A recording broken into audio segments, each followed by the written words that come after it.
Bismillahirrahmanirrahim. Assalamualaikum warahmatullahi wabarakatuh. Kami di sini akan menjelaskan tentang perbedaan proses penelitian dengan metode survei dan studi kasus.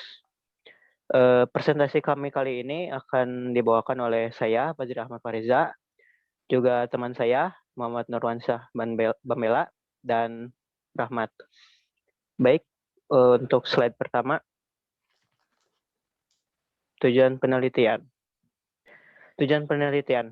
Jika dalam penelitian tidak ada fokus atau tujuan yang ingin diraih, maka penelitianmu hanya akan menguras tenaga, waktu, dan juga dana untuk hal yang tidak ada gunanya. Tujuan penelitian secara khusus ada beberapa kategori, diantaranya yang pertama, penelitian yang bertujuan eksploratif, menggali suatu hal atau permasalahan yang sedang diteliti. Kemudian bertujuan untuk pengembangan di mana peneliti ingin mengembangkan teori, pandangan ilmiah tertentu menjadi lebih luas sebagai sarana pemecahan berbagai masalah di masyarakat. Kemudian untuk menguji atau memverifikasi suatu topik atau permasalahan di mana hasilnya bisa memperkuat teori atau pandangan tertentu, juga bisa menolak hasil teori atau pandangan itu. Kemudian yang terakhir, penggunaan tujuan penelitian bisa sebagai sarana untuk mencari dan menemukan pengetahuan yang dapat dimanfaatkan langsung di dalam kehidupan. Penelitian jenis ini disebut juga dengan applied research. Kemudian, manfaat penelitian. Next slide.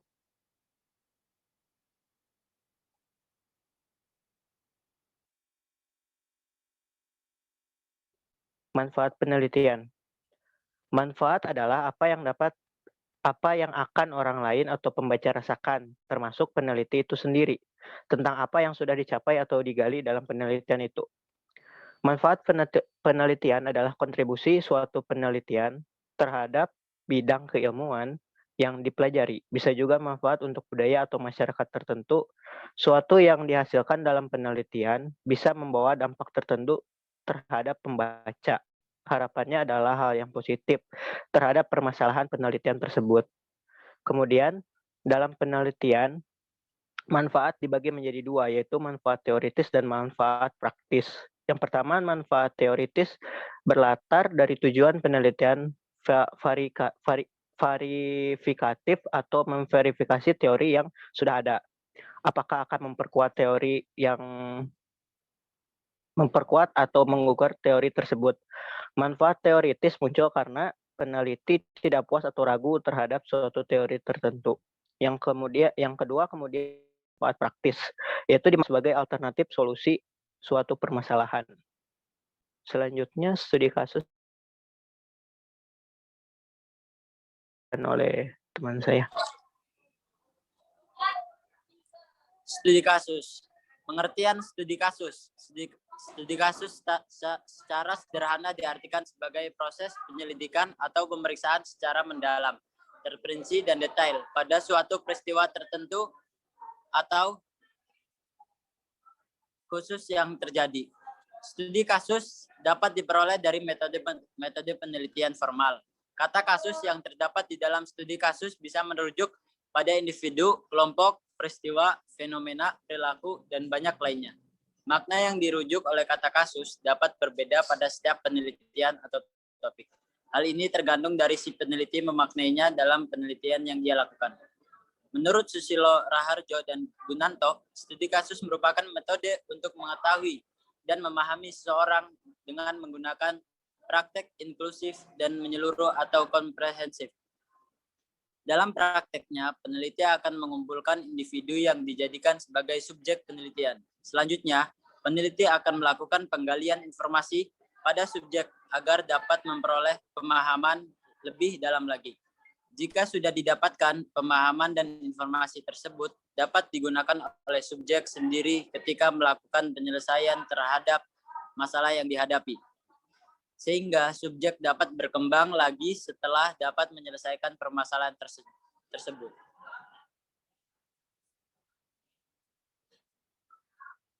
Jenis studi kasus. Yang pertama, intrinsik. Studi kasus jenis ini digunakan pada kasus yang akan dipelajari dengan mendalam. di mana kasus tersebut memiliki sesuatu yang menarik dan mengandung minat intrinsik atau yang biasa disebut sebagai intrinsic interest. Yang kedua adalah instrumental. Studi kasus instrumental ditujukan untuk mempelajari suatu kasus yang mana hasilnya akan digunakan untuk memperbaiki atau melengkapi suatu teori yang sudah ada. Selain untuk menyempurnakan teori yang sudah ada, hasil penelitian studi kasus instrumental juga dapat digunakan untuk mencetuskan teori baru. Yang ketiga adalah kolektif. Jenis studi kasus ini digunakan ketika dalam penelitian. Subjek yang diteliti terdiri dari beberapa kolektif atau kelompok.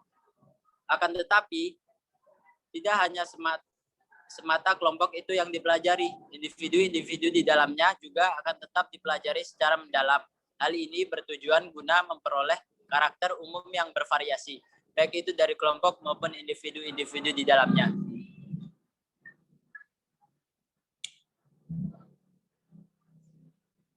Tahapan-tahapan studi kasus. Memilih tema atau kasus yang akan diteliti. Yang kedua, referensi. Jika sudah memilih kasus apa yang akan diteliti, maka kamu perlu untuk mengumpulkan bahan untuk referensi. Kerangka penelitian. Kamu dapat menyusun kerangka penelitianmu. Kamu juga bisa membuat daftar informasi apa yang akan kamu butuhkan. Serta kamu perlu untuk membuat kerangka agar dapat mengerucutkan informasi yang akan digali lebih dalam lagi. Data primer dan sekunder. Jika kerangkanya sudah jadi, lakukan pengambilan data primer dan sekunder. Analisa data. Setelah memperoleh data yang kamu butuhkan, lakukan analisis data berdasarkan teori yang kamu peroleh pada langkah kedua. Selanjutnya, validasi data. Uji validasi dan kredibilitas data yang sudah dianalisis. Yang terakhir, laporan penelitian.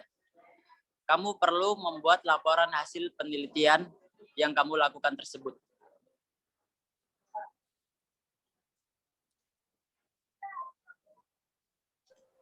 Lanjut.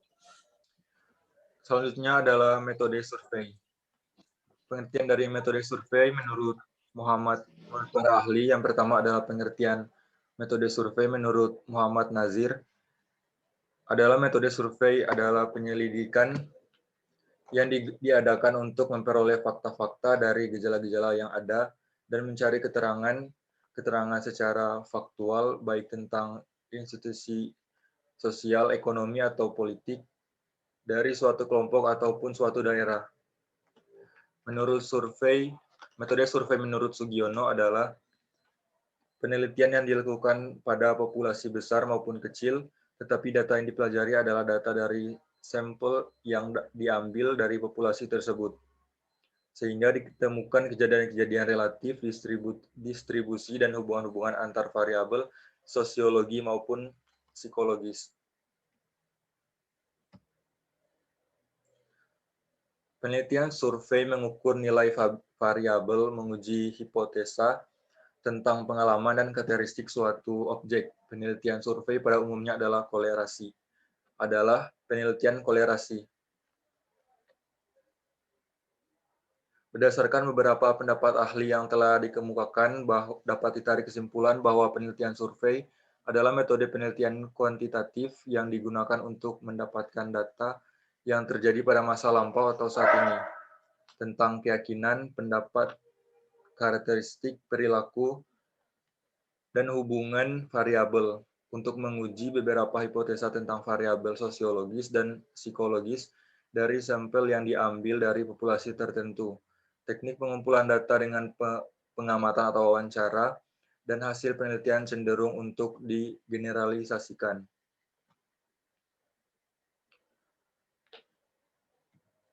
Selanjutnya, metode penelitian kuantitatif survei digunakan dalam penelitian ketika bila masalah yang merupakan titik tolak penelitian sudah jelas, kemudian bila peneliti ingin mendapatkan informasi yang luas dari suatu populasi, yang ketiga bila ingin mengetahui pengaruh satu atau lebih variabel independen terhadap satu atau lebih variabel dependen dalam kondisi alamiah. Yang keempat, bila peneliti bermaksud menguji hipotesis penelitian. Yang kelima, bila peneliti ingin mendapatkan data yang akurat berdasarkan fenomena yang empiris dan dapat diukur. Dan yang terakhir, bila ingin menguji terhadap adanya keraguan-raguan tentang validasi pengetahuan, teori, atau tindakan dan produk tertentu.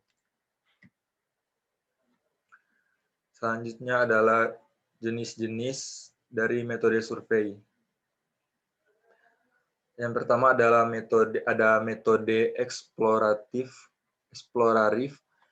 Metode ini bisa disebut pula metode penjajagan, artinya survei dilakukan untuk mencari informasi awal yang masih samar-samar. Peneliti menerapkan metode survei eksploratif karena pengetahuan tentang masalah yang hendak diteliti masih dangkal. Yang kedua ada metode deskriptif. Metode ini dilakukan untuk melakukan pengukuran terhadap fenomena sosial tertentu, kemudian dijelaskan secara deskriptif atau naratif. Misalnya penelitian penyebarluasan berita hoax di media sosial. Yang ketiga ada metode penjelasan atau explanatory.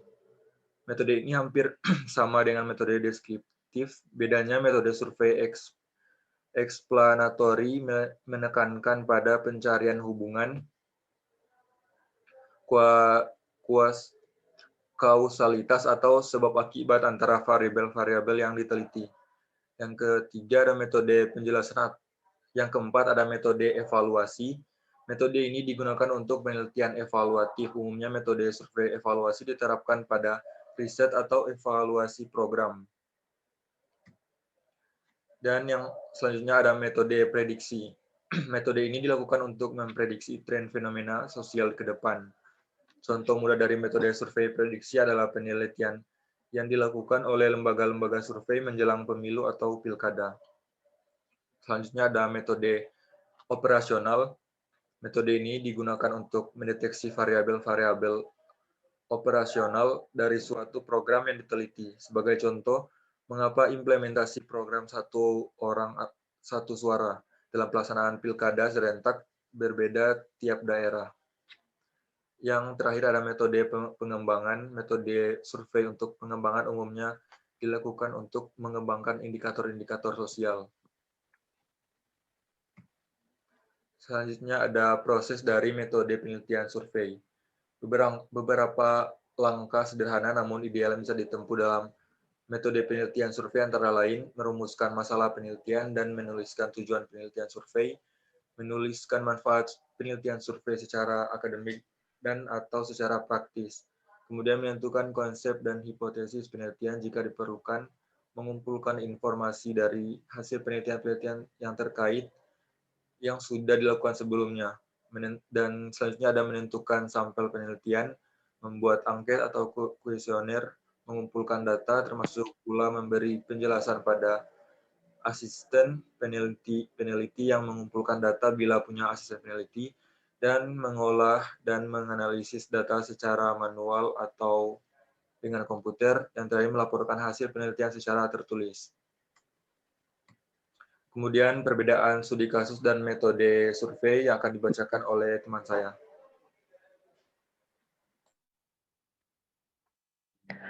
Perbedaan antara studi kasus dengan metode survei yang pertama, studi kasus itu mengacunya kepada studi mendalam di mana seorang individu, kelompok, atau situasi tertentu dipelajari. Sementara metode survei mengacu pada penelitian di mana data dikumpulkan dari seluruh populasi atau sampel yang sangat besar untuk memahami pendapat tentang suatu masalah tertentu. Kemudian, studi kasus, secara karakteristik studi kasus digunakan dalam penelitian kualitatif, sementara metode survei sebagian besar digunakan dalam penelitian kuantitatif.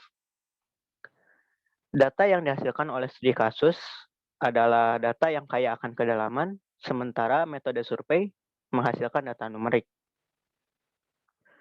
Kemudian, secara pemilihan sampel untuk studi kasus, populasi yang relatif kecil dipilih. Ini dapat bervariasi dari beberapa individu hingga grup. Sementara untuk survei, populasi yang besar dapat digunakan sebagai sampel.